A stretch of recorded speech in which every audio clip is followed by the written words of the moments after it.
तो विनम्राग्रह विनम्ररोधि क्षमि क्षमि क्षमि।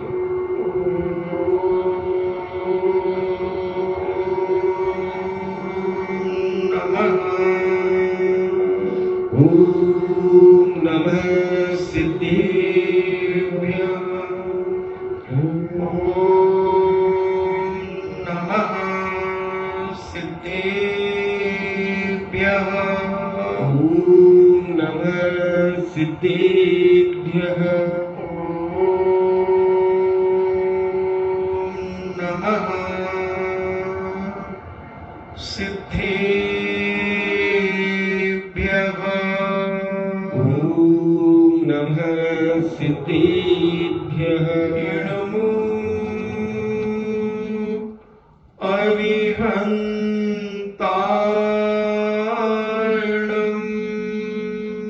नमो अरिहन्ताणम्। नमो सिद्धाणम्। नमो सिद्धाणम्। नमो आयर्याणम्। नमो आयर्याणम्। नमो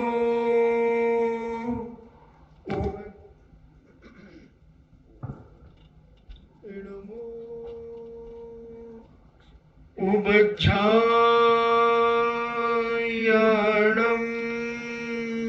नमो उवज्जायाणम्। नमो लोये सब्बे साभूणम्। नमो लोहि सव्वसाहूणम्।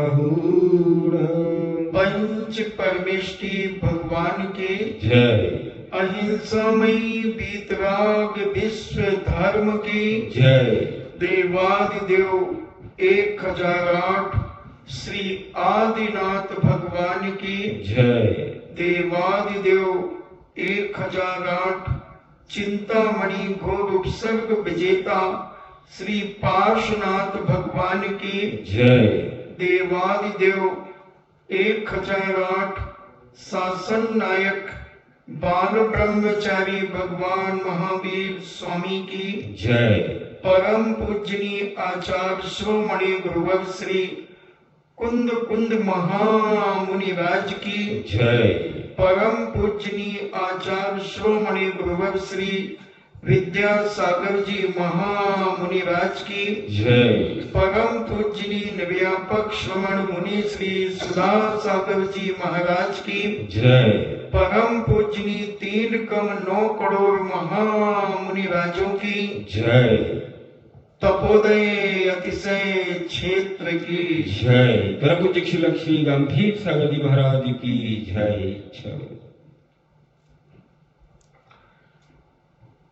चर्चा चल रही है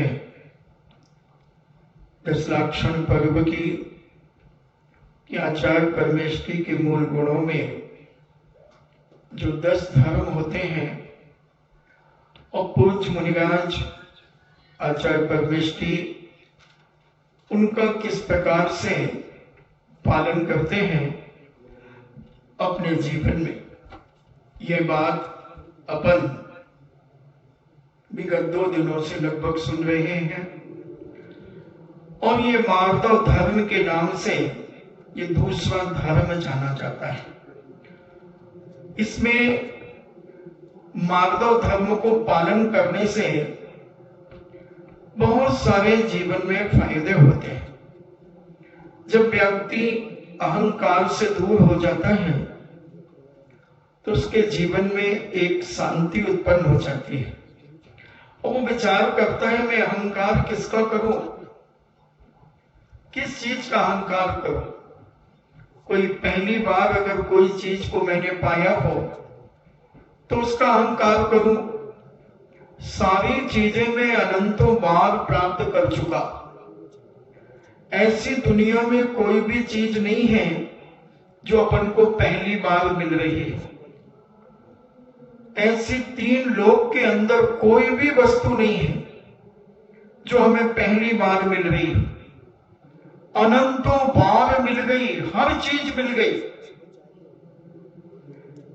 जाति भी ऐसे ही अनेकों बार मिल गई, अनंतों बार मिल गई। स्थान भी हमें अनंतों बार मिल गया, माता पिता भी वही अनंतों बार मिल गए। सब कुछ अनंतों बार मिला है, फिर हम उस पे मद क्यों करें, उस पे अहंकार क्यों करें? एक सम्यक दृष्टि के मन में भाव आता है कि भाई जब सारी चीजें हमें अनेकों बार क्या अनंतों बार मिली हैं, हमने अनंतों बार जन्म लिया है, तीन लोक में एक सुई की नोक के बराबर भी जगह नहीं है जहां मैंने जन्म न लिया हो, जहां मैंने अपना निवास स्थान न बनाया हो। क्या अमेरिका, क्या लंदन, क्या यूरोप, क्या भारत, क्या है विदेश क्षेत्र, कहां भी पूरे 343 घन राजु प्रमाण इस तीन लोक में हमने अनंतों बार जन्म ले लिया। इसलिए जो सम्यक दृष्टि जीव होते हैं वो मान कसाई से बहुत दूर होते, उनके अंदर कसाई करने का भाव आता ही नहीं। और अगर कभी कसाई आ जाए, कोई ऐसे निमित्त मिल जाए कि राग द्वेष कराने वाले कुछ ऐसे निमित्तों के कारण वह सम्यक दृष्टि भी अगर थोड़ी बहुत कसाई कर लेता है तो तत्काल अपनी आलोचना करता है, अपनी निंदा करता है, अपनी गढ़ा करता है कि हे भगवान, मैं देखो उनकी संगति में आकर उनके पास बैठकर मैंने ऐसी कसाई कर ली जो मुझे नहीं करना चाहिए थी। फीलिंग करता है, अपनी निंदा गढ़ा करके अपने आप का शुद्धिकरण करता है। अगर व्रती है तो प्रतिक्रमण करता है, श्रावक है तो आलोचना करता है, और अगर और प्रतिमाधारी है, 5 प्रतिमाधारी, 7 प्रतिमाधारी, 11 प्रतिमाधारी, अणुव्रती हो गया, पंचम स्थान को पा लिया, तो वह अपने गुरु से जाकर के प्रतिक्रमण करने के बाद प्रायश्चित करता। और मुनि महाराज हैं तो उनका तो कहना ही क्या है, ओहो, वो तो एक अंतर मुहूर्त के अंदर सारे अहंकार को मिटा देंगे, चूर कर देंगे। अगर मुनि पद पे उन्हें व्यवस्थित रहना है तो एक अंतर मुहूर्त यानी 48 मिनट के अंदर अंदर वो अपने अहंकार को चूर कर देंगे, खत्म कर देंगे। किसी भी प्रकार का अहंकार वो अपने जीवन में ग्रहण नहीं करेंगे। आ जाता है अहंकार, संजुलन कसाय कही मुनिराज की, जल रेखावत। जैसे पानी, एक टब में पानी है, अब उसमें उंगली से अपन एक लाइन खींचें तो यहां लाइन खिंचती जाती है, वहां पानी मिलता जाता है। ऐसी मुनिराज को तत्क्षण उनकी कसाई खत्म हो जाती है। वो कसाई रखते नहीं, अगर रखते हैं तो उनका वो स्थान नीचे गिर जाता है। इसलिए पूज्य भगवती आराधना में शिव कोटि महाराज कहते हैं कि भैया तुम किसका अहंकार कर रहे हो? क्या तुमने अपने जीवन में ऐसी कौन सी चीज है जो अनंतों बार नहीं पाई? धन वैभव अनंतों बार पाया, अनंतों बार राजा महाराजा सेठ साहूकार हुए, बड़े बड़े जमींदार हुए। आज थोड़ी सी जमीन जायदाद अगर तुम्हारे पास है तो तुम अहंकार क्यों कर रहे हो? इससे भी बड़ी बड़ी तुम्हारे पास रही है, बहुत बड़े बड़े सेठ पद तुमने पाए हैं। थोड़े से आभूषण अगर तुम्हारे पास आ गए हैं तो तुम इतराओ मत, आभूषण तो इससे ज्यादा तुम्हारे पास थे। कारू जैसे के 40 खजाने थे, बड़ी बड़ी कोठियां 40 खजानों से भरी थी। क्या अहंकार! ऐसा पूज्य भगवती आराधना में मुनिराज आचार्य परमेष्ठी शिव कोटि महाराज समझाते हैं कि हे भव्य प्राणी, हे भव्य पुंडरीक, तो अपने जीवन में अहंकारों को मिटा दे। ये अहंकार तेरी जिंदगी की दुर्गति के कारण है। इनको अगर तू अपने जीवन में धारण करता है तो तेरा गुणस्थान, तेरा पद सब विनाश को प्राप्त हो जाएगा। तेरा ये श्रावकपना भी बेकार हो जाएगा, तेरा ये त्यागीपना भी बेकार हो जाएगा, तेरे ये अणुव्रत भी बेकार हो जाएंगे, तेरे ये महाव्रत ये भी बेकार हो जाएंगे। तो एक सामान्य व्यक्ति की तुलना में आ जाएगा। इसलिए ये सब कुछ जितना तू अहंकार करने की सोचता है जिन जिन पर, वो सब तूने अनंतों बार प्राप्त किए हैं, अनंतों बार। इसलिए मान कसाई से रहित होकर अपने आप का जीवन जीने की कला को अपना ले। इस जन्म में और पर जन्म में यह मान कसाई बहुत दोषों को उत्पन्न करने वाली है। इस जन्म में मान करेगा तो समाज में इज्जत से रहित हो जाएगा। रावण ने अपना मान दिखाया, भले मुंह पर लोग रावण की बुराई नहीं करते थे, क्योंकि अहंकारी व्यक्ति के सामने बुराई करना अपने ऊपर आफत मोल लेना है।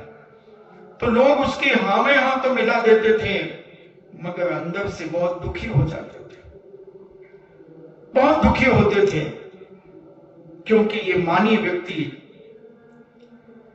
क्या करा दे कुछ भी भरोसा नहीं।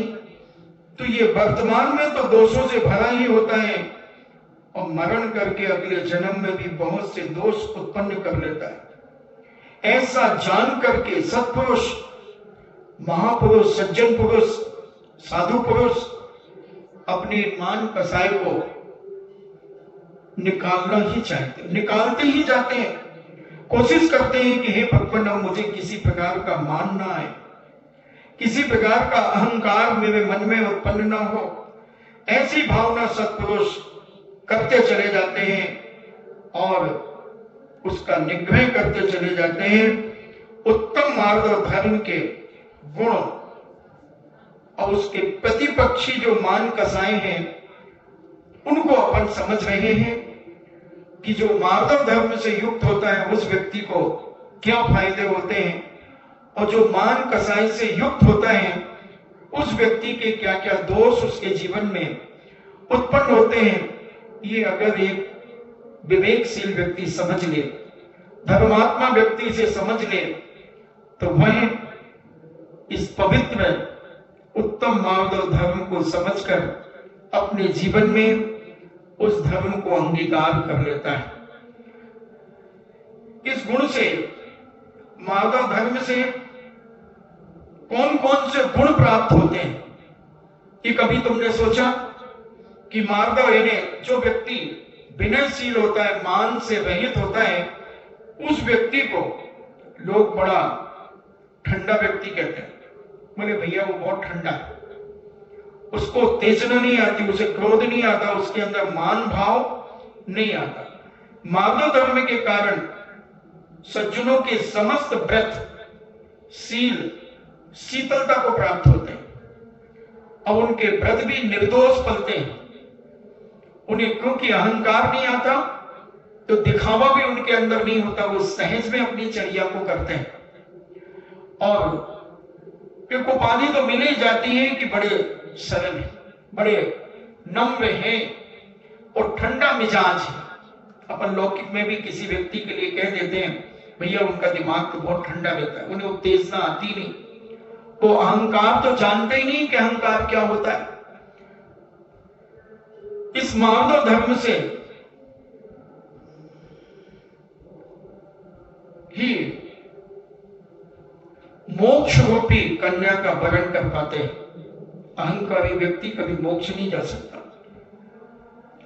क्योंकि अहंकारी व्यक्ति तो संसार में ही डुलेगा और जो अहंकार से रहित रहकर अपने जीवन को जीता है वह दिगंबर मुद्रा को धारण करके, मान कसाई का क्षय करके, वह अपने जीवन में मुक्ति रूपी स्त्री का कहो, मुक्ति रूपी कन्या का कहो, या मोक्ष को कहो, या शिवालय में जाकर के वह विराजमान हो जाता है।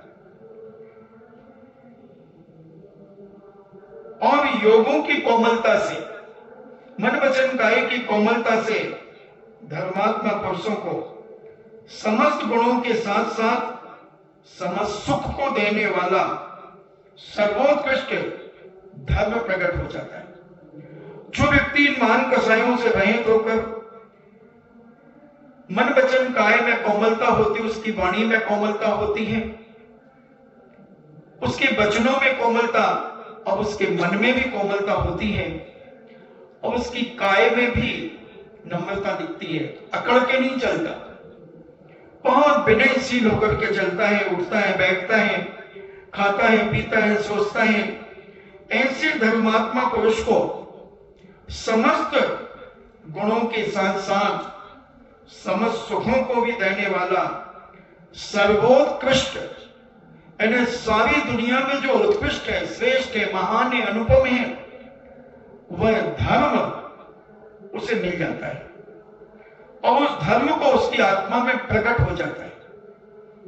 हर व्यक्ति उसके पास आकर अपने जीवन में शांति पाता है, क्योंकि अहंकारी व्यक्ति के पास तो लोग जाना ही नहीं चाहते, और जैसे तैसे चले जाएं तो उन्हें शांति नहीं मिलती, सुख नहीं मिलता, क्योंकि वो अहंकार की बदबू, उस स्थान पर अहंकार की बदबू के कारण उनके मन में अनेक विकल्प उत्पन्न हो जाते हैं। इसलिए इस मार्दव धर्म को धारण करने वाला जो श्रावक होता है, व्रती श्रावक होता है, तिलक क्षुल्लक कारिकाएं होती हैं, मुनिराज उपाध्याय आचार्य परमेष्ठी होते हैं, उनके पास जाने में व्यक्ति को एक अलौकिक सुख प्राप्त होता है, एक आनंद जिसे अपन कहते हैं, आह्लाद आता है।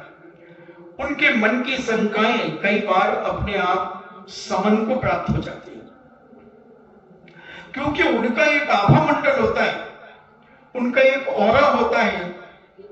जो मार्दव धर्म को धारण करते हैं तो उनके उस औरे में आकर के, उनकी रेंज जहां तक फैलती है उसमें आकर के व्यक्ति एक शांति का अनुभव करता है। और शांति जहां होती है वहां ना क्रोध होता है और ना मान होता है, वहां एक शांति बनी रहती है। ऐसा यह और जो निराभिमानी होता है, यानी अभिमान से रहित होता है, वह मार्दव गुणों से युक्त व्यक्ति पर गुरुओं का अनुग्रह होता है। बहुत बड़ी बात है। जो व्यक्ति अहंकार से रहित होता है उसे गुरु बहुत ध्यान देते हैं उसके ऊपर। विनयशील व्यक्ति का हमेशा आदर होता है, हमेशा उसका सम्मान होता है। हमने एक बार साईं शिवाजी के बारे में आपको बताया था कि शिवाजी इतने विनयशील थे, अहंकार से रहित एक राजकुमार होने के बावजूद भी उनके अंदर इतना नम्रता थी, इतना विनय था कि अपने सारी सहपाठियों से भी वह बड़े हित में प्रिय वचनों का प्रयोग करते थे, बहुत मीठा बोलते थे और सबकी सहायता करने में अग्रसर होते थे। गुरु का विनय तो करते ही थे, कभी उन्हें यह महसूस नहीं किया उन्होंने अपने जीवन में कि मैं राजकुमार हूं। अभी वर्तमान में अपन देखें, अशोक पाटनी बड़े श्रेष्ठी हैं, मगर जब वो आते हैं, हमने नारेली के अंदर देखा, यहां भी देखा, अनेक जगह आते हैं, अनेक जगह देखा, वहीं से हाथ जोड़ते हुए चले आते हैं, श्रावक लोगों से हाथ जोड़ते हुए जय जिनेन्द्र करते हुए चले आते हैं। और ये नहीं कि हम श्रेष्ठी हैं तो हम आगे आकर के बैठ जाएं। वो अगर कभी देर से आए हैं तो वहां पीछे बैठेंगे। हमने किशनगढ़ के 2 चतुर्मासों में देखा, लोग उनसे कहेंगे भाई साहब आगे, बोले नहीं नहीं ठीक है, कहीं भी बैठ जाते हैं, जमीन में बैठ जाते हैं, जमीन में बैठ जाते हैं, नंगे पैर विहार करते हैं। जब कभी बिहार में आएंगे तो गाड़ी में अपनी चप्पल अप्पल खोल करके और बड़ी भयंकर गर्मी में भी नंगे पैर चलते चले जाते हैं। महाराज कहते हैं भैया तुम कभी नंगे पैर नहीं चले हो? बोले महाराज जी अभ्यास करने दो ना, क्या ऐसी गृहस्थी में बने रहेंगे? कभी कुछ तो करेंगे अपने जीवन में, तो अभी से कम अभ्यास तो कर ले। इतने नम्र एक कर्मचारी से भी हाथ जोड़ते हैं। जब नारेली में आते थे तो गाड़ी से उतरते हुए सारे कर्मचारी खड़े हो जाते थे, भाई साहब जय जिनेन्द्र, तो वो प्रति उत्तर में भी हाथ जोड़ करके जय जिनेन्द्र करते थे। ये उनकी धन वैभव की तारीफ नहीं है, धन वैभव तो उनसे ज्यादा बहुत सारे लोगों के पास है। उनका तो राजस्थान में भी नंबर नहीं है, राजस्थान में भी उनसे बड़े बड़े लोग अभी पड़े होंगे, मगर उनकी विनय देखो आप कि जहां भी चले जाते हैं उनके विनय के कारण लोग उनके पीछे पीछे चलने लगते हैं, दौड़ पड़ते हैं उनका नाम सुनते ही। तो ये विनय एक ऐसी चीज है कि आपको इतनी इज्जत दिला सकती है, इतना सम्मान दिला सकती है कि आप सोच भी नहीं सकते।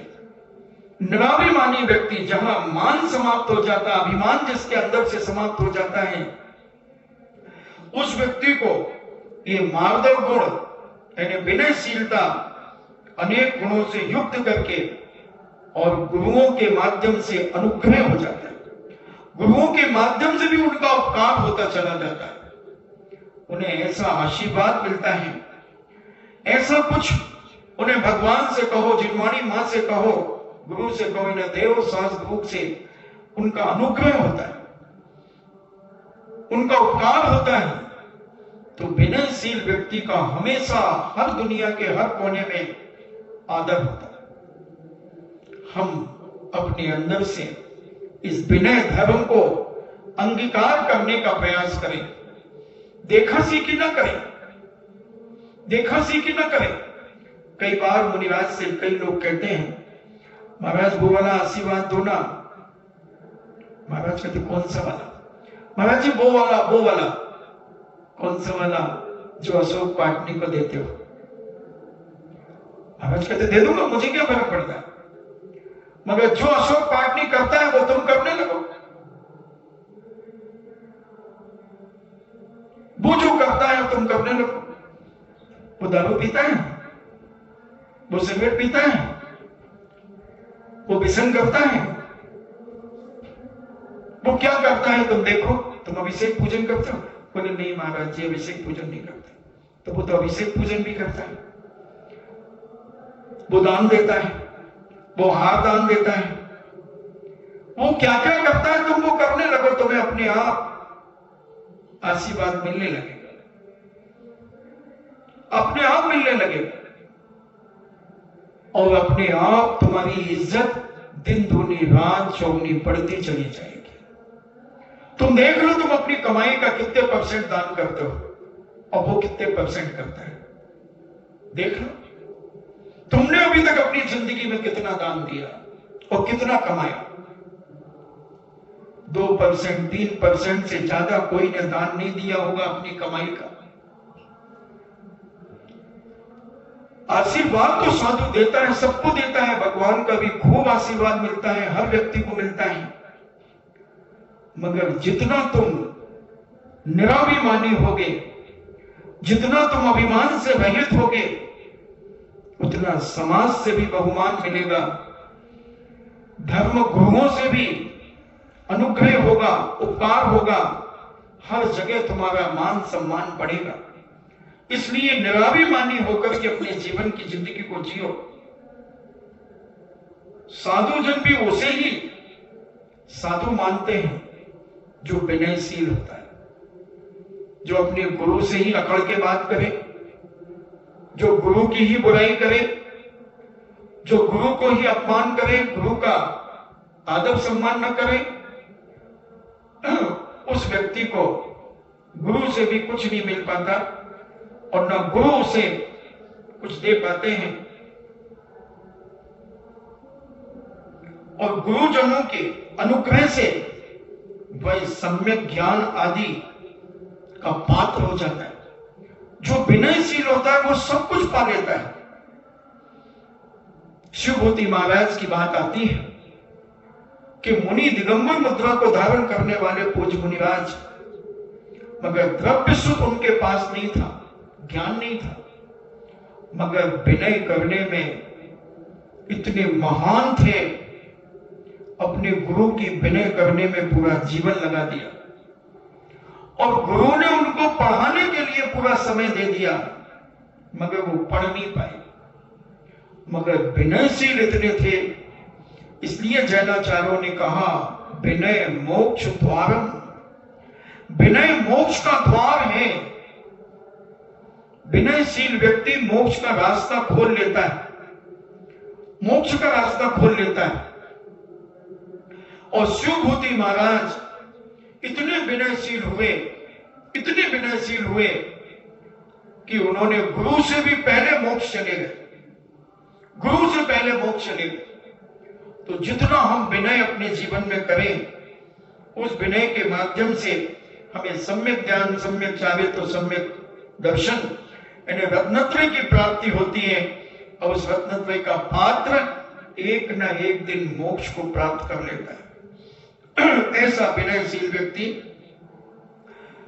गुरुजनों के मार्गधर्म से स्वर्ग मोक्ष दोनों सुख की प्राप्ति होती है। विनयशील व्यक्ति भले धर्मात्मा ज्यादा ना हो सके, ज्यादा नियम संयम ना पाल सके, ज्यादा त्याग आदि ना कर सके, और विनयशील है,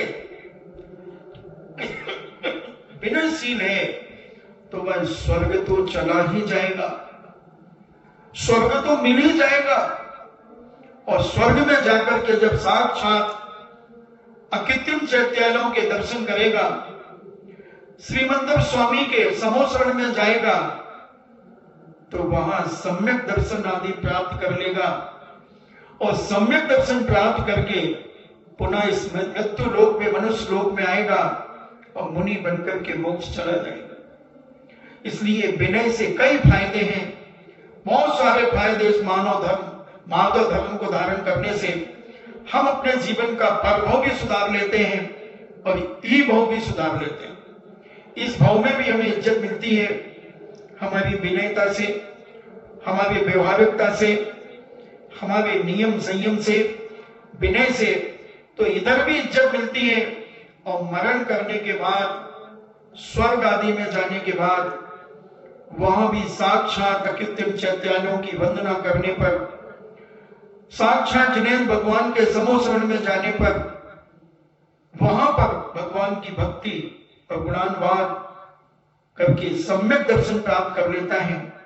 और सम्यक दर्शन प्राप्त करके भावना भाता है, इतना निर्मल भाव कर लेता है, इतने विनयशील हो जाता है कि उन विनयशीलता के कारण वह स्वर्ग से जब मनुष्य बनता है, उच्च घरों में पैदा होता है, उच्च कुलों में जन्म लेता है और अपनी या तो गृहस्थ जीवन अपनाकर या बाल ब्रह्मचारी बनकर दीक्षा धारण करते हुए मोक्ष को प्राप्त हो जाता है।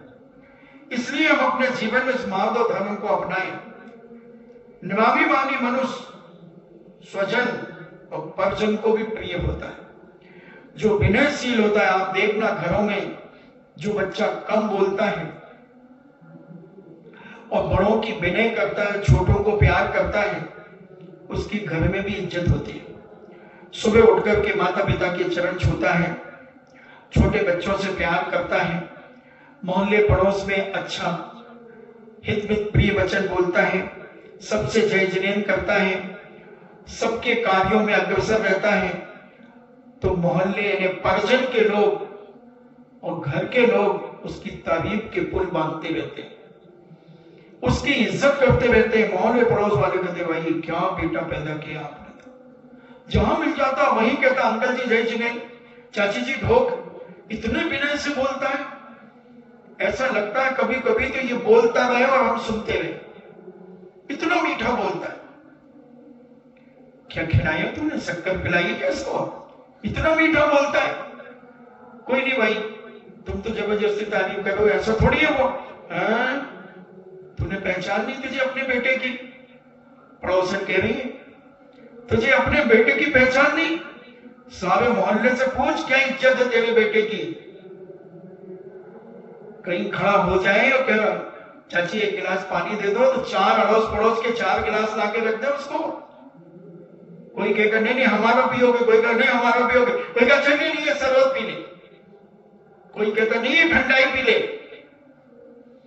इतनी इज्जत है, परजन इतनी इज्जत कर रहे हैं क्योंकि आपने उसको 9 महीने गर्भ में ऐसे संस्कार दिए हैं और आपने भी अपने सास ससुर की इतनी विनय की होगी, इतना आदर सम्मान किया होगा मोहल्ले पड़ोस के लोगों का। कई बहुएं होती हैं कि जो मर्यादा में रहती हैं और इतनी संस्कारित होती हैं कि उनसे बड़ा कोई मिल जाए तो फौरन घूंघट खींच लेती है, नीची दृष्टि कर लेती हैं।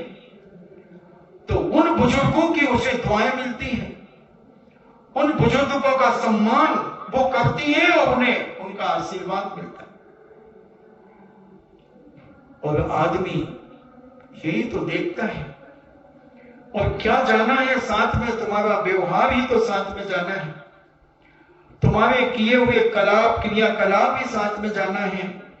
तो स्वजन और परजन दोनों इज्जत करते हैं, दोनों बहुमान करते हैं और दोनों व्यक्तियों का वह प्रिय होता है, घर के लोगों का भी प्रिय होता है। कई माताएं अपने बच्चे को जब बाहर पढ़ने भेजती हैं बहुत रोती हैं। मैं पूछता हूं क्यों रो रहे हो आप? बोले महाराज जी ये बाहर जा रहा है। तो जा रहा है तो पढ़ने के लिए तो जा रहा है। महाराज जी हम तो नहीं रह सकेंगे, तो आप चली जाओ साथ।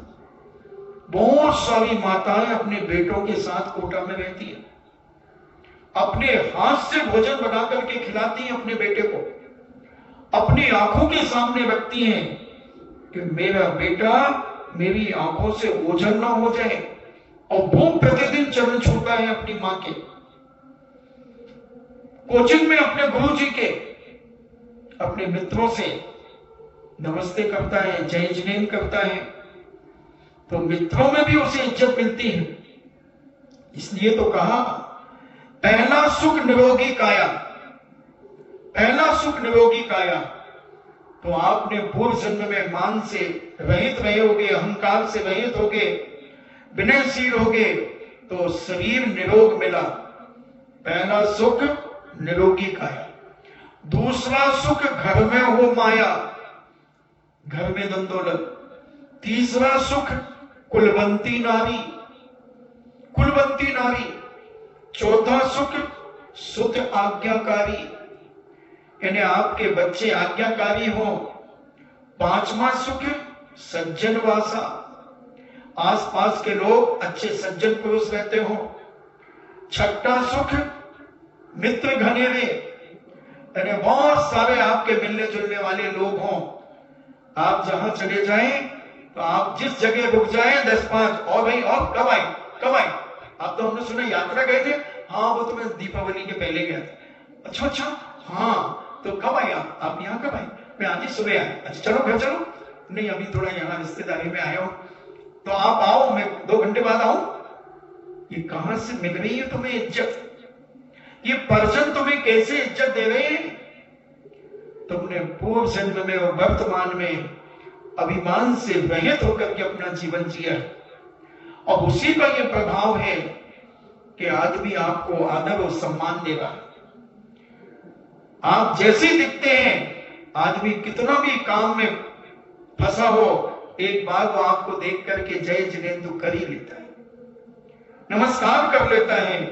ये बंधुओं, सच्चे मन से आपने दूसरों के प्रति विनय भाव रखा है और परिवार के प्रति विनय भाव रखा है, देव सास गुरु का विनय किया है। इस वजह से तुम्हें ये सारा सम्मान मिल रहा है। इसके अलावा मिल ही नहीं सकता, मिल ही नहीं सकता।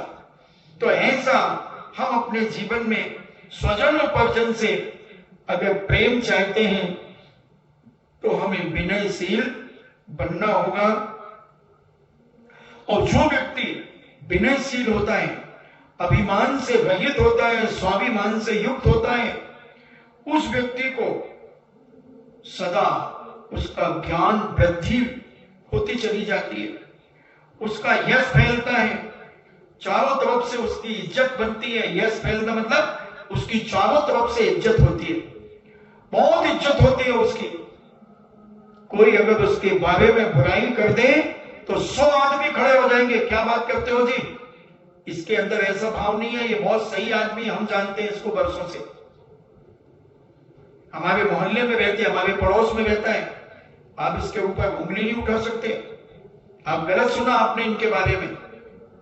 बोले नहीं नहीं मैंने सुना, हाँ तो गलत सुना आपने, जिसने कहा उसको मेरे सामने लाओ, उसके मुंह में दांत है तो मेरे सामने कह के बताए वो। तो आदमी यश पाता है, इज्जत बनती है उसकी जबरदस्त, ज्ञानवान होता है जबरदस्त। जो जितना विनयशील होगा वो उतना ज्ञानवान होगा, उसकी उतनी इज्जत बनेगी, उसकी यश कीर्ति फैलेगी कर्म सिद्धांत के अनुसार, उसकी कोई बुराई करने वाला नहीं होगा। और अगर कोई दुश्मन बुराई करे भी तो आदमी 50 खड़े हो जाएंगे, भाई साहब उसमें बोलो, उनके बारे में आप गलत कह रहे हो, आपने गलत सुना है, आप फिर से विचार कर लो, जिसने आपसे कहा उसको मेरे सामने लाओ, उसके मुंह में दांत हो तो वो कह के बताए मेरे सामने, मैं प्रमाण दूंगा उसका। क्या बात करते हो? हाँ अच्छा तो मैंने गलत सुन लिया होगा यार, सॉरी, वो क्षमा मांग के चला जाएगा। क्योंकि जो मान से रहित होता है, जो विनयशील होता है मगर स्वाभिमानी होता है, अभिमान से रहित होता है मगर स्वाभिमानी होता है, ऐसा व्यक्ति का यश बढ़ता है, चारों तरफ उसका बोलबाला होता है, जहां वो जो कह देगा लोग उसकी बात को सिर माथे रखेंगे। निस्वार्थ होता है, कोई स्वार्थ नहीं होता उसका, किसी भी प्रकार से वह अपने जीवन में किसी का विनाश करने का परिणाम नहीं करता, किसी को नीचा दिखाने का परिणाम नहीं करता। जो सम्यक दृष्टि है वो मार्ग और धर्म को धारण करने वाला है, वो हमेशा सबके प्रति अपना भाव एक सा रखेगा। और जिसके मन में भेदभाव आ जाता है वो व्यक्ति भ्रष्ट माना जाता है, भ्रष्ट माना जाता है। हमारे जैनाचार्य कहते हो उसको मिथ्या दृष्टि हो गया। भेदभाव क्यों आया? क्यों आया तेरे को? राग देश क्यों आया तेरे को?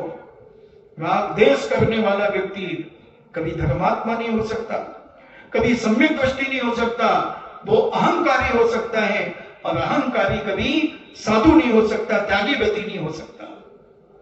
इसलिए यहां जैनाचार्य कहते हैं, पूज्य राज वार्तिक में अक्लंद स्वामी 1500 साल वर्ष कहते हैं, स्वपर जो अपना परिजनों पर और परिजनों पर प्रेम रखता है, वात्सल्य रखता है, वह व्यक्ति यश कीर्ति पाता है, उसकी चारों तरफ इज्जत होती है, चारों तरफ इज्जत होती है, कोई उसकी बुराई सुन नहीं सकता और कोई कर नहीं सकता। क्योंकि मान ही एक हमारे जीवन में दुर्गति का कारण, कसाई हमारे अंदर अगर भरी है तो हम दुर्गति के पात्र हैं बंधुओं। कितना भी हम धर्म करें, रावण जैसा आदमी इतना बड़ा धर्मात्मा कि जब यात्रा को निकलता था तो अपने साथ भगवान ले जाता था।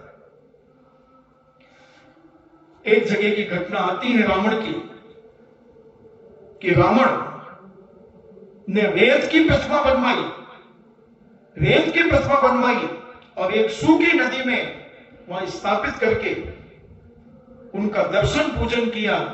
मगर वहीं सहस रश्मि उस नदी का पानी रोक करके जल कीड़ा कर रहे थे और वो यंत्र वहां से हट गया तो पानी बह गया। तो रावण ने उस प्रतिमा जी को पकड़ लिया और इतना उत्तेजित हुआ क्योंकि भगवान का अपमान हो रहा था। उस बेटे को पकड़ लिया। उनके पिताजी मुनिराज थे, वो मुनिराज गए रावण के पास कि आप हमारे इस बेटे को छोड़ दो, इस बेटे को छोड़ दो। रावण कहता आप क्यों आए, आप क्यों आए? बोले मुझे डर लगा, इसके द्वारा जिनेन भगवान का अपमान हो गया, इसने जल कीड़ा का पानी छोड़ दिया। तो रावण ने कहा उसे विवेक होना चाहिए था महाराज, आपको मैं नमोस्तु करता हूं, आपकी मैं विनय करता हूं, मैं छोड़ दूंगा इसे, मगर कम से कम एक दंड तो देना ही चाहिए कि इसने इतना अपमान किया। तो रावण धर्म के प्रति इतना विनयशील तो था मगर अहंकारी था, आग लगाने में मास्टर था, इधर उधर भिड़ाने में मास्टर था, नारद का काम करने में मास्टर था। इसलिए मर करके दुर्गति गया बंधु, नरक गया। जो आदमी नारद के काम करता है, भिड़ाने के काम करता है, अपन अभी मायाचारी का विषय जब आएगा, आर्जो धर्म की चर्चा करेंगे, तब अगर ध्यान में आएगा तो मैं बताऊंगा। तो ऐसे अपन अभी मार्ग और धर्म की चर्चा करें, क्योंकि आदमी को अहंकार बहुत जल्दी आता है और वही अहंकार उसके जीवन को विनाश कर देता है। उसे पता ही नहीं चलता कि मुझे अहंकार कब आ गया। इतने दबे पांव आता है अहंकार, आहट भी नहीं करता, आहट भी नहीं करता। और हम अहंकार में इतने भूल जाते हैं कि हम किसका अभिनय कर दें हमें पता ही नहीं चलता, पता ही नहीं चलता, अभिनय कर देते हैं। क्योंकि अहंकार में फिर आदमी नीचे नहीं देखता, वो ऊपर देखता है।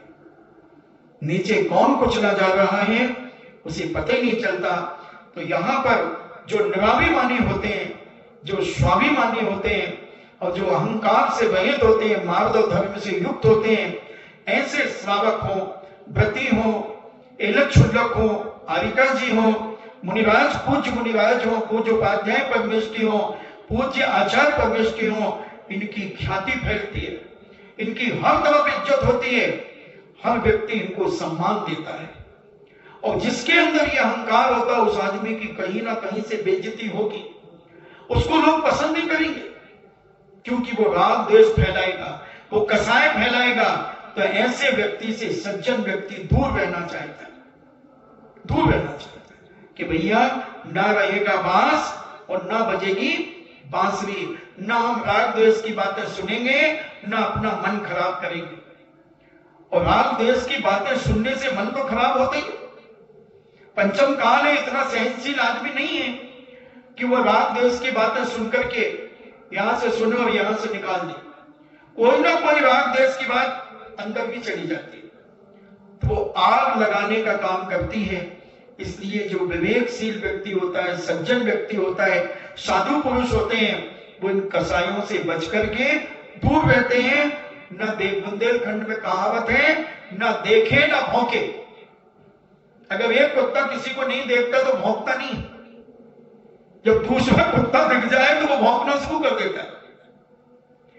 तो ऐसा ही सज्जन व्यक्ति कहता, भैया जहां राग द्वेष होते वहां अपन को जाने ही नहीं, देखने ही नहीं, कौन क्या कर रहा अपन को मतलब नहीं, बोलो ही मत, हम तो चुप बैठा, तुम बोले हम तो चुप बैठा। वो सज्जन व्यक्ति का कार्य है। तो ऐसा जो व्यक्ति सज्जन होता है, विनयशील होता है, उसकी जगत में जय जयकार होती है, उसकी इज्जत होती है, उसका ज्ञान दिन दुगना रात चौगुना बढ़ता है, उसका यश चारों तरफ फैलता है, यश कीर्ति नाम का उनका उदय होता है। और श्रावक आदि है तो खूब धन दौलत बढ़ती है, संपन्नता बढ़ती है। और साधु भी है तो उसके बड़े बड़े धर्मात्मा धनवान इशारा होते ही लाखों करोड़ों उड़ेल देते हैं। ऐसा जो निराभिमानी होता है, स्वाभिमानी होता है, अभिमान और स्वाभिमान में बहुत अंतर है। तो ऐसा व्यक्ति अपने जीवन का आनंद लेता है और निरावी व्यक्ति अपने हर कार्य को सिद्ध कर लेता है। उसके कोई भी कार्य में विघ्न नहीं आता, वो जो सोचता है वही कार्य उसका सफल हो जाता है। अभिमानी व्यक्ति का नहीं, विनयशील व्यक्ति का, जो उसका काम सुनता है वो फट से कर देता है। आपने देखा होगा, अगर आपकी रेपुटेशन अच्छी है, आपके नाम से ही काम हो जाता है। कई बार कोई काम आया, किसी ने कहा भाई साहब हमारा वो काम पड़ा हुआ है, नहीं हो रहा है, आपके वो मिलने वाले हैं, आप चलो ना। किसके पास है? उनके पास। अरे कोई बात नहीं, तुम मेरा नाम कह देना, हो जाएगा। नहीं आप, अरे मुझे जाने की जरूरत ही नहीं है, तुम चिंता ही नहीं करो बेटा, जाओ, तुम कहना कि उन्होंने मुझे भेजा है। होता कि नहीं होता? कई बार आपके नाम से ही काम हो जाता है। वो कहता अच्छा वो भाई साहब ने भेजा, हाँ ठीक ठीक, उनसे तो हमारा बहुत अच्छा संबंध है, ठीक है बेटा कल आ जाना, मैं तुम्हारा काम कर दूं। और जिसकी थोड़ी कम होती है तो फिर उन्हें साक्षात जाना पड़ता है। अरे अभी अपना भाई है, इसको कर दो, अच्छा अचानक कर दो। तो एक के कहने से, नाम लेने से काम हो जाता है, तो ये व्यक्ति और इज्जतदार और विनयशील व्यक्ति कहलाते हैं। तो ऐसा इस माधव धर्म को ग्रहण करने वाला व्यक्ति अपने जीवन में अनेक अनेक गुण और यश प्राप्त करता है। और जो अहंकारी होता है उसके जीवन में मूलाचार में कहते हैं, जो कुल का, रूप का, आज्ञा का, तप का, अन्य पदार्थों से अपने को ऊंचा समझने लगता है, मनुष्य नीच गोत्र का बंध करता है। जो अहंकारी होता है, जो जाति का मत करता है, जो रूप का मत करता है, जो अनेक प्रकार के 8 मत जो जैनाचार्यों ने कहे, जो अपनी हुकूमत का मत करता है, वह नीच गोत्र में पैदा होता है, नीच गोत्र में, और अपने कुल आदि से हीन लोगों को देखकर गर्व से पावार्जन करता है, दूसरी जाति वालों को जो घृणा की दृष्टि से देखता है, उसकी उपेक्षा करता है, तो वह पाप का अर्जन करता है। जेनी को भी अगर घृणा की दृष्टि से देखता है तो वो महापापी है, महापापी। क्योंकि ये तो जातियां तो गांवों से बनी, बाकी तो हम जैन हैं, देव शास्त्रों को मानने वाला जैन है। ये सारे जहां से निकल के आए उस गांव से जातियां बन गई और इसका अहंकार करते हैं। तो पूज्य मूलाचार आदि ग्रंथों में कहा जाता है, ऐसा व्यक्ति नीच गोत्र का बंध करता है, महान पाप का बंध करता है और अपने जीवन में दुर्गति में जाता है, पाप का अर्जन करता है। इन पापों से बचो। मानी से सब लोग द्वेष करते हैं, अहंकारी व्यक्ति को कोई पसंद नहीं करता। हर व्यक्ति कहता है इससे डंडा छूटे, ये जाए तो बहुत अच्छा है, कि कब तक खड़ा रहेगा, कब तक बातें करेगा मुझसे, मेरा मन खराब कर रहा है।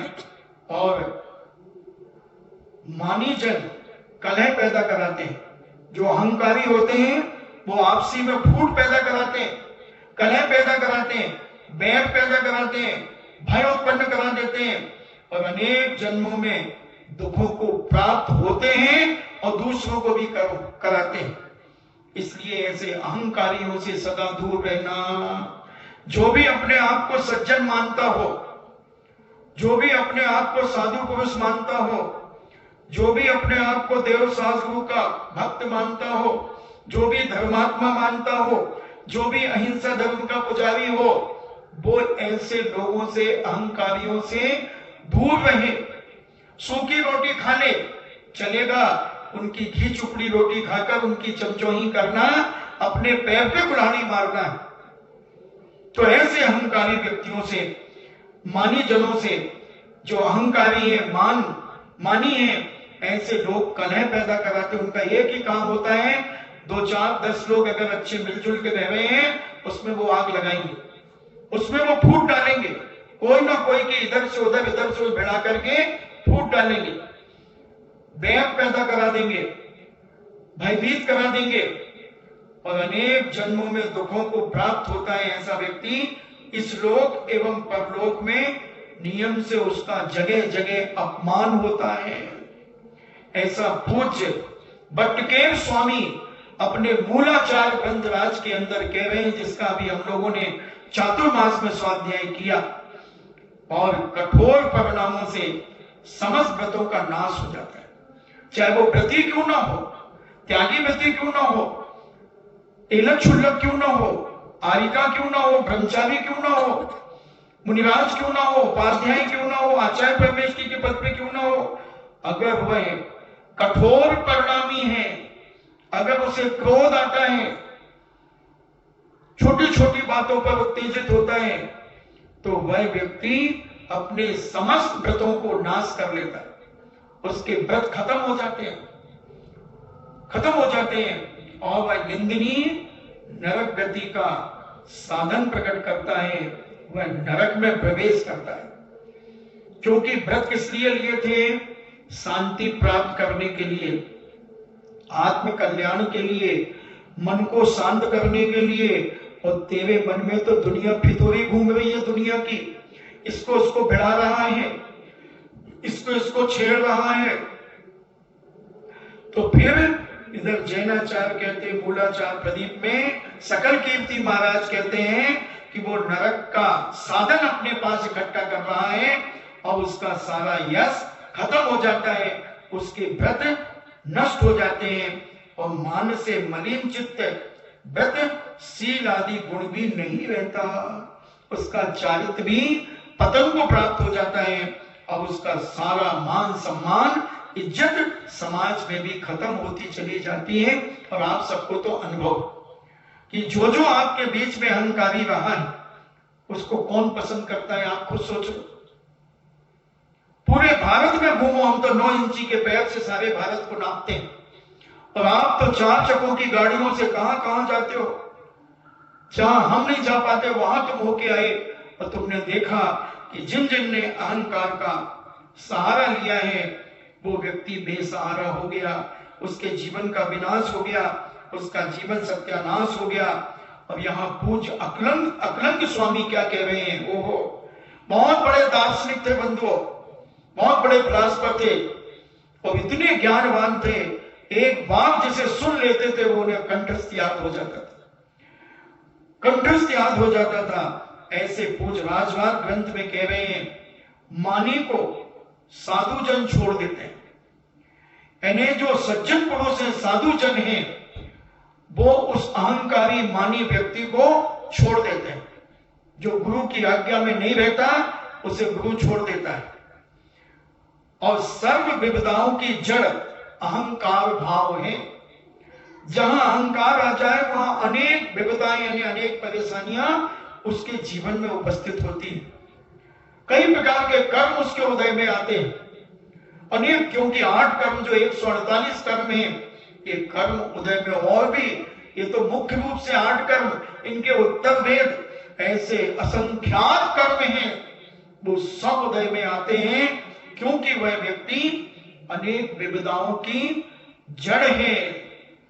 जो अहंकारी है, जो मानी कसाई है, उसको सब लोग छोड़ देते हैं, उसके पास कोई जाना ही पसंद नहीं करता। आप देखो जो दुकानदार अहंकारी होगा उसकी दुकान धीरे धीरे डाउन होने लगती है, उसके पास लोग जाने पसंद नहीं करते। तो हर क्षेत्र में लगा लेना, अपनी रिश्तेदारी में भी लगा लेना।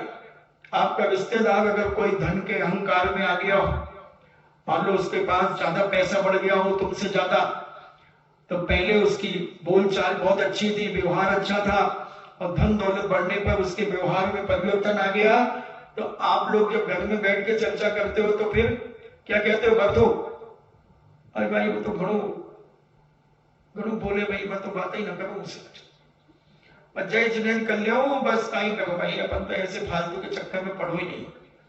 और बर्थो सेठ तो बस यही करे।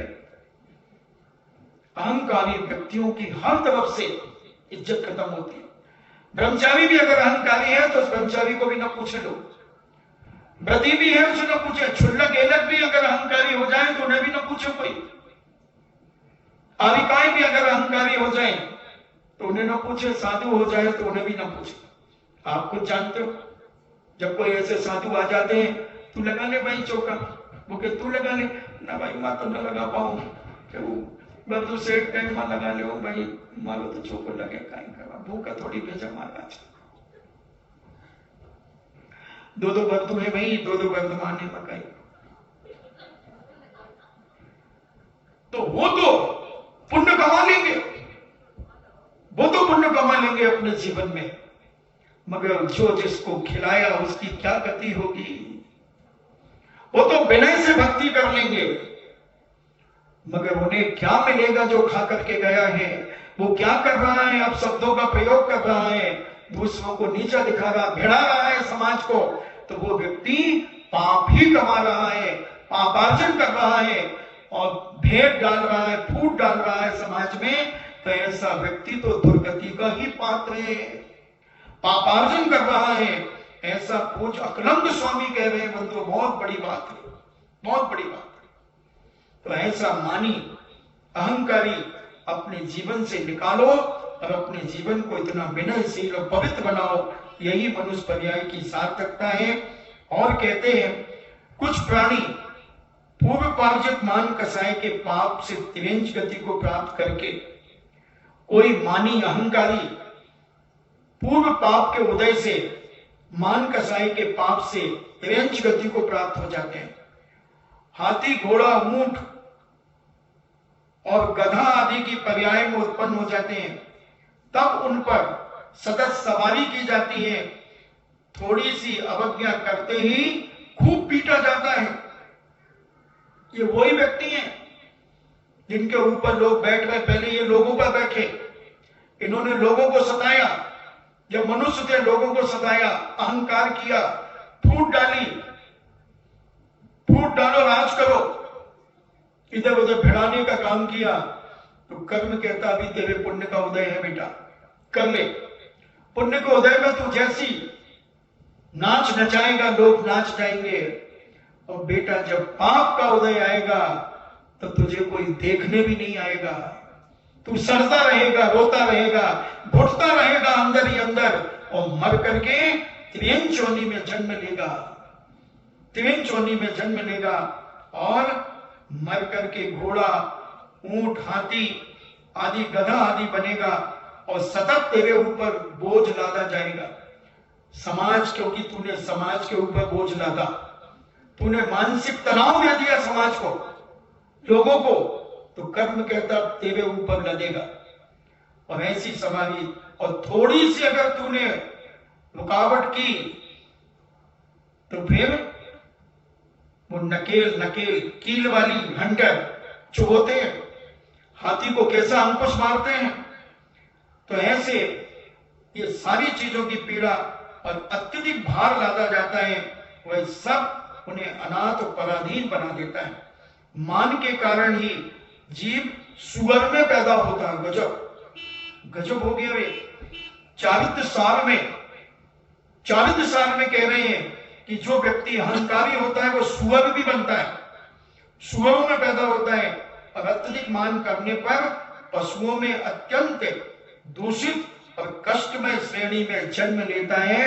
ऐसा चामुंड राय जिन्होंने बाहुबली भगवान की प्रतिमा 981 में गोमटेश बाहुबली की प्रतिमा स्थापित की और वो मुनि बने, और उन्होंने चारित्र सार ग्रंथ लिखा 1000 साल पहले लगभग। तो वो कह रहे हैं कि जो मान कसाई करता वो सुअर भी बनता है।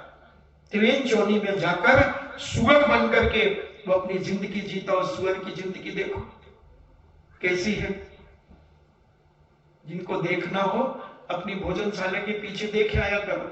बहुत सारे सुकर वहां रहते हैं, वो कीचड़ में दलदल में रहते हैं, और उनकी दशा देखो। देखना चाहिए कि देखो मर करके कहीं हम सुकर त्रियंच बनेंगे, माया हम छल कपट करेंगे, अहंकार करेंगे, तो हमें ऐसी पर्याय मिलेगी। सुकर दर्शन महाराज कहते ना, सुकर दर्शन करो। तो देखना चाहिए, करना चाहिए।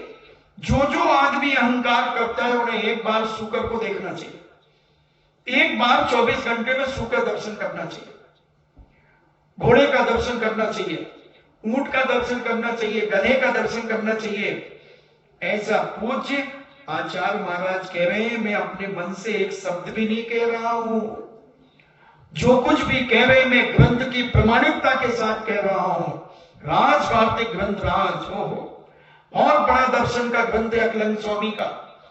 तत्वार्थ राज वार्तिक में अकलंग स्वामी कह रहे हैं, मूलाचार प्रदीप में सकल कीर्ति महाराज कह रहे हैं, चारित्र सार में गोमट एवं चामुंड राय कह रहे हैं मुनिराज, और भट्ट के स्वामी मूलाचार में कह रहे हैं 2000 साल पहले। इसलिए बंधुओं, अपने अंदर से इस मान कसाई को निकालकर और अपने जीवन में विनम्रता लाओ, विनम्रता लाओ। जितने विनयशील हो, जैसे बाहर हो वैसे ही अंदर से हो जाओ। किसकी ताकत है कि तुम्हें दुर्गति में भेज दे? किस खेत की मूली है, कौन में दम है इतना कि जो तुम्हारी दुर्गति कर दे? बस जो अंदर है वही बाहर कर लो, जो बाहर है वही अंदर कर लो, फिर तुम्हारा कोई विनाश नहीं कर सकता। बंधु, सारी दुनिया एक तरफ हो जाए तो भी तुम्हारा बाल बांका नहीं कर सकता। जैसे मैं कहता हूं, सच्चा नहीं डरता जमाने से।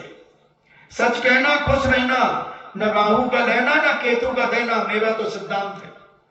डंके की चोट पे बोलता हूं, सच कहता हूं, आगम प्रमाण से कहता हूं, और जो आगम में लिखा है उसी की व्याख्या करके तुम्हें सुनाता हूं। एक शब्द भी मैं अपने मन गढ़ंत नहीं बोलता। जो आचार्यों ने लिखा है और गति और दुर्गति के बारे में जो उन्होंने बताया है उसको मैं तुम्हें बताने का प्रयास करता हूं, क्योंकि आचार्यों की वाणी ही प्रमाणिक होती है। इस पंचम काल में आज्ञा सम्यक दर्शन, आज्ञा विजय धर्म ध्यान पर जब हमने कहा था, क्योंकि आज पंचम काल में कोई साक्षात तीर्थंकर नहीं है, कोई मनः पर्याय ज्ञानी नहीं है, कोई अवधि ज्ञानी नहीं है, तो जो परंपरा से आगम चला रहा है, क्योंकि जिनेंद्र अन्यथावादी नहीं होते, उन्होंने जो कहा है वही को मैं कह रहा हूं। इसी का नाम धर्मोपदेश है।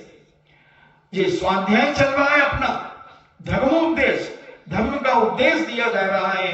आचार्यों की बातों को तुम्हें बताया जा रहा है, क्योंकि तुम बड़े बड़े ग्रंथ पढ़ नहीं सकते, क्योंकि टाइम इज मनी।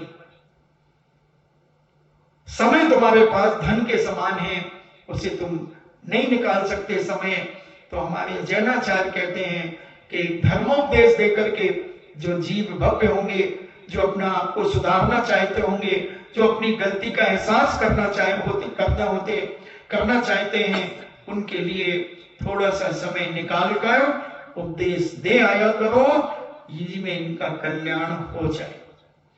तो परोपदेश, स्वदेश, इनका सबका विचार करो, अपने जीवन को पवित्र करो बंधुओं। इसी का नाम मनुष्य पर्याय है। और मनुष्य पर्याय में रहकर, त्यागी व्रती रहकर, साधु संत बनकर भी अगर हम अहंकार में डूबते रहे और दूसरों को डुबाते रहे, तो बंधुओं विनाश के अलावा कुछ नहीं, पापार्जन के अलावा कुछ नहीं, दुर्गति के अलावा कुछ नहीं, त्रिवेण चोरी के अलावा कुछ नहीं। इसलिए इन सब पापों से हमने अभिमान करने से उनके क्या दोष हैं, मान करने से क्या दोष हैं, और मार्दव धर्म को धारण करने से, विनयशीलता अपने जीवन में पालन करने से क्या पुण्य है, हमने आपको बताए। 3 दिन में शायद मार्दव धर्म की चर्चा हमने आपसे की। कल हो सकेगा तो मैं आर्जो धर्म की चर्चा करूंगा। इन्हीं मंगल भावना के साथ जिनवाणी स्तुति।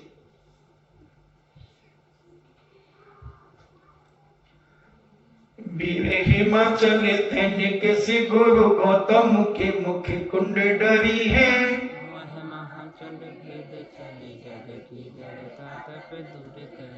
ज्ञान पयो निधि माही रली बहु भंग तरंगन सोचरी है।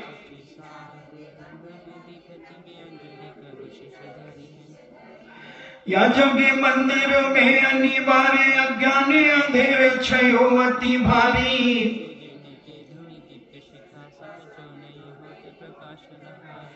तो किस भांति पदार्थ पाति कहा नहीं है तेरे हैं ते अभिचारी।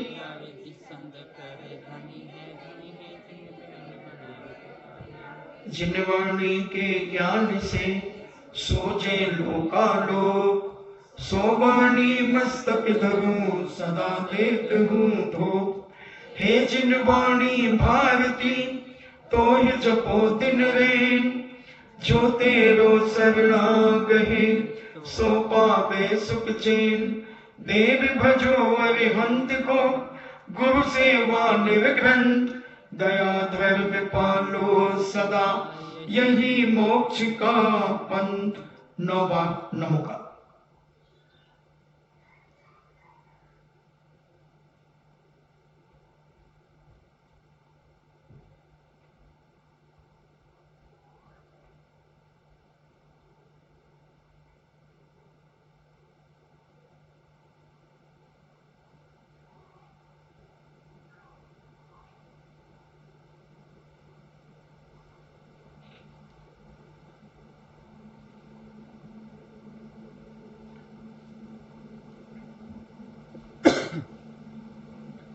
परम पूजनीय द्वादशांग जिनवाणी माता की सुत देवता सुत देवता जयवन्तो शुत देवता जयवन्तो जैनम जेतु शासनम वन्दे विद्यासागरं जैनम जेतु शासनम वन्दे विद्यासागरं जैनम जेतु शासनम वन्दे विद्यासागरं